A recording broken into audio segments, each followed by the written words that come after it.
Good morning, everybody. Happy Easter. Visiting you all this morning with the hope that you guys have all had enough chocolate and hopefully a balance of some good food in there too to balance it all out. We're visiting this morning because we want to get creative.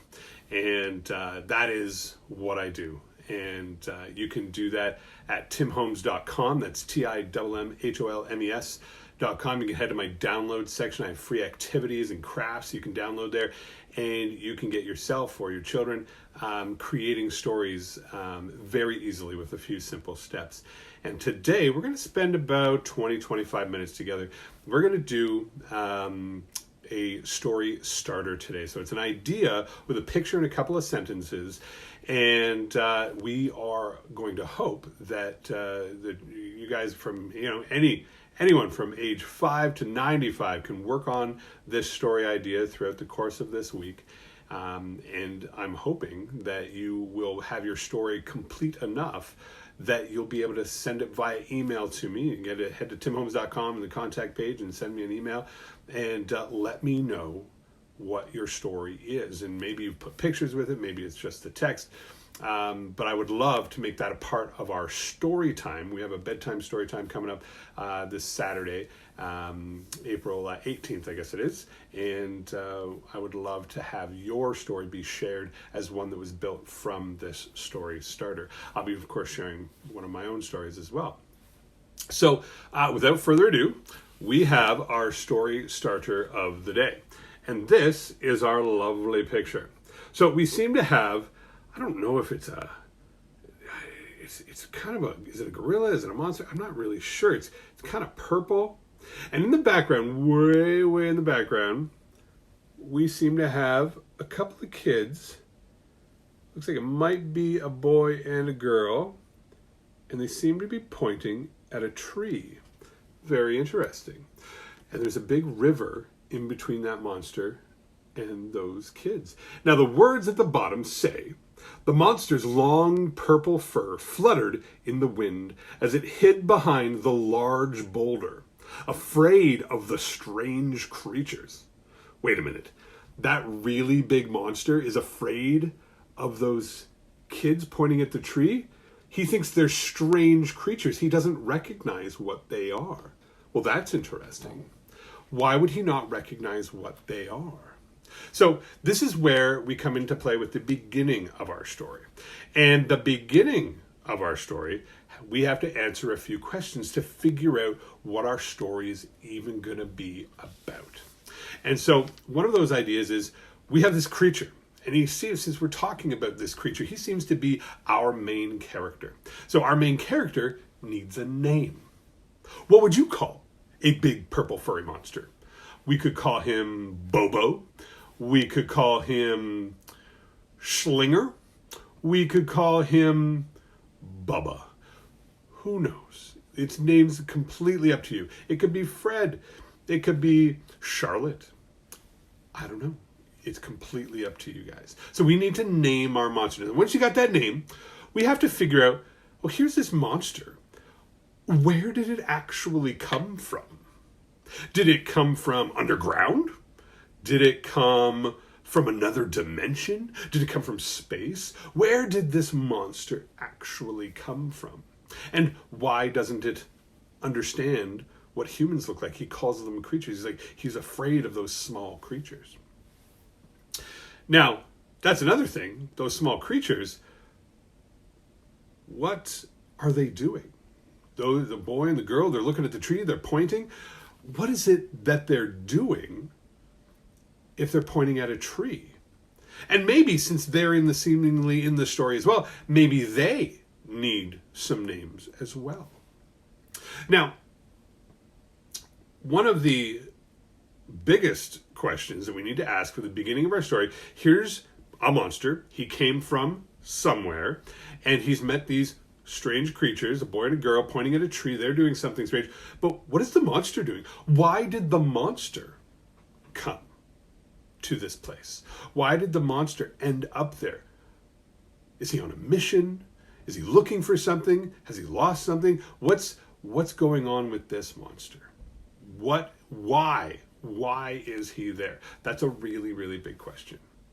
So once you've figured that out, one of the things I like to do, and I did mention this, I mentioned this when I do my Start a Story workshops, and I mentioned this last week when we did our Build a Book workshop on Facebook Live. And I'm going to advise after we complete today and after you've watched this story starter, that it'd be a really good idea for you to watch at least episode 2. Part 2 of Build a Book, which is in the archives on my Facebook Live page. Check out the Build a Book Part 2 and Part 3 to help you continue to build and work on your story. But you can watch all 3 if you'd like, but it'll be more helpful to build on this story starter if you watched episode 2 and 3 after we do this. So you'll know that if you were part of that Build a Book workshop, or if you've been part of the Start a Story workshop in the past, you'll understand that we skip right to the end. We have our beginning, and we have to figure out now our ending. And the reason we do that, it's kind of like finding your way with a map or with GPS. We want to know where we're starting and where we're headed. And that way, it's much easier to build the middle of our story. So, in our ending, we need an answer to the why. In the beginning, we ask, why is the monster there? There's lots of details to figure out, right? Like, what's the monster's name? Where did he come from? What are the boy and girl up to when they're pointing at the tree? What are their names? Lots of things to figure out. But the biggest question for our beginning is, why is the monster even there? What's he up to? And in the end, we need to answer that question. So, was the monster successful? And whatever he was going to do, was the monster successful? And how, once the story does end, and if he's successful or not, how does the monster feel about that? And if it was successful, how does the monster celebrate? So those are 3 things there. We need to figure out if the monster was in fact successful at whatever his mission was. How does it feel about that, and how does it celebrate? So that's how you do your ending. Very, very simple that way. So we've got a lovely beginning with a monster meeting some young humans, and he's a little afraid of them, and he's here for a reason. We don't know what it is, because that's your decision. And in the end, he's either going to be successful or unsuccessful in his mission, and we got to figure out how he feels and how he celebrates, or how he deals with, if he's not successful, how he deals with that. So that's our beginning and our ending. So it makes it very, very simple to then build the middle of our story. Now, the middle of our story, I always, with my children's picture books, like to embrace what I call the rule of 3. And the rule of 3 is this. When you go about and you look at many, many different children's picture books, what you find is a lot of the same pattern. And this pattern, I don't know if it's a real thing, but it's what I call it, the rule of 3. And what you do is you break the middle of your story into 3 parts. There's lots of 3s in children's stories. Like when there's a group of friends going on an adventure together, there's usually 3 of them. If maybe there's a character in your story, or characters that are searching for something, maybe they've got to go shopping, they're on their list, 3 things on their list they have to find. Or if there are challenges to overcome, that's definitely something that happens a lot. And if there's challenges to overcome, there's usually 3 of them before we come to the successful conclusion of our story. And so that's what we're going to embrace for the middle of our story with this story starter. So we need to figure out, in the middle, where does it go and what does it do to try to succeed? Now, those 3 middle parts, to make the story interesting, each of those attempts is going to fail. So we're going to attempt to succeed at whatever the monster's goal is, and we need to say where it goes and what it does when it gets there. And then we need to figure out how that attempt fails. How did it fail? Why did it fail? Was there a helpful character involved? Was there an unhelpful character involved? And that you do 3 times. There are 3 middle parts. So we attempt to be successful.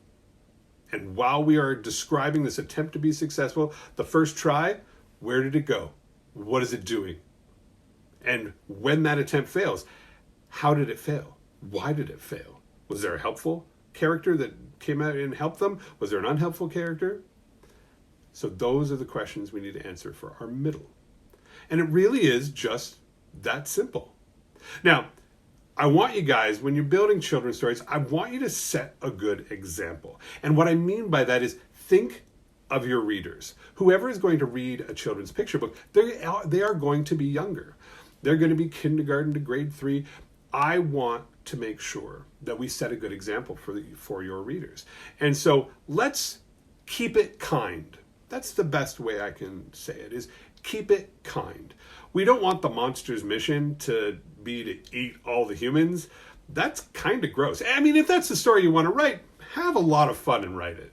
But I'm a big fan of setting good examples for readers and showing kindness. And so let's try to make these stories we build this week, let's make them not mean. Let's make them not violent. That's the kind of thing I want to, especially in the spirit of Easter, let's keep it kind as we build these stories and you figure out what the monster's mission is.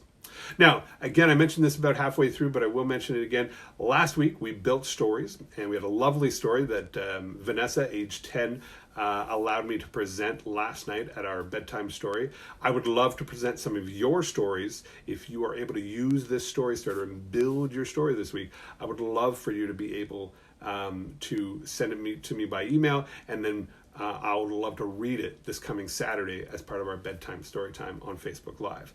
But to help you along with that, I definitely advise watch the entirety of this video, and then you can go back into my video archive on my live videos and check out Build a Book Part 2 and Part 3, and they'll help you organize your ideas and then get some art attached to those organized ideas, and you can end up building yourself a 12-page children's picture book by the end of this week. And like I said, if you get that, send it with your parents or your grandparents or your adults. Have them send me an email with your finished or mostly finished story, and I will definitely love to read that as part of our bedtime story. Now, if you want to keep creating, and maybe this seems a little more complicated than you'd like, you can definitely head to timholmes.com, which is right there, timholmes.com, and you can go to the download section and get a hold of the free activity sheets and crafts, and you're able to build stories in very simple ways. Kids as young as kindergarten can create stories in under about 2-3 minutes, and if you want to share those stories with me, that'd be wonderful too. And I'd love to share them with our audience out here on Facebook Live as we tend to continue to be creative and storytell for bedtime.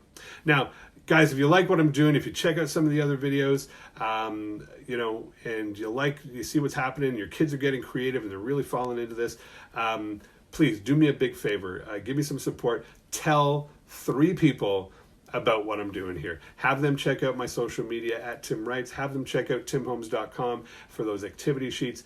Have them check out the videos and get their children and get themselves. I mean, there's no reason that grandma can't throw down and write her very own story. I think that'd be kind of cool. If I can help grandma write a story, I would love to do that too. But definitely check that out. Tell 3 people, let them know about what's going on here. We're going to continue to do this. And also, you can, when you're at timholmes.com, you can actually click on the menu and click on the bookshop. And you can head out and make a purchase of Peanut Butter and Dragon, Splash Fin Tooth Again, or my brand new book, The Reno Buzz.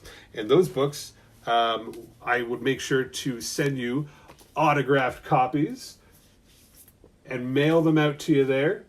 And these are fantastic. And the formula that I've been talking about today in this video is the same formula that I used at bedtime to create my stories originally for my boys, and then we liked them so much we developed them into actual picture books. You can go to the store on Amazon off of my website and purchase too, and share these silly, fun, interactive stories. And so, guys, I hope you all have way too much chocolate. For me, Easter is made when I have a cream egg. So super, super excited about the cream eggs that Easter Bunny brought me. You'll notice I'm kind of dressed up today. My wife had this wonderful idea that we would dress up for Easter. I don't know about you guys, but there's been a lot of like jogging pants or sweatpants and t-shirts going on as we all, whether it's doing school or not. And so my wife thought it'd be really nice if we got dressed up today. So maybe you guys can do that too. Anyway, guys, take care of yourselves. Take care of your families. I can't wait to see what you guys create. Coming up this week, we have a bedtime story on Tuesday night at 7 p.m. on Facebook Live.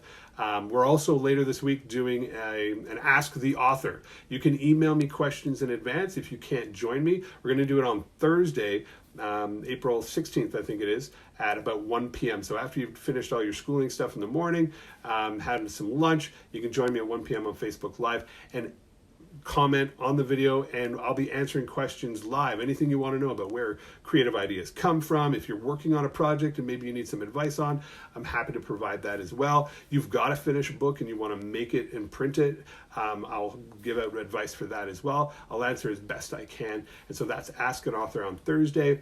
And then of course we've got our bedtime story at 7 p.m. on Facebook Live on Saturday this week as well. All of that schedule is up on my Facebook page and on my website at timholmes.com.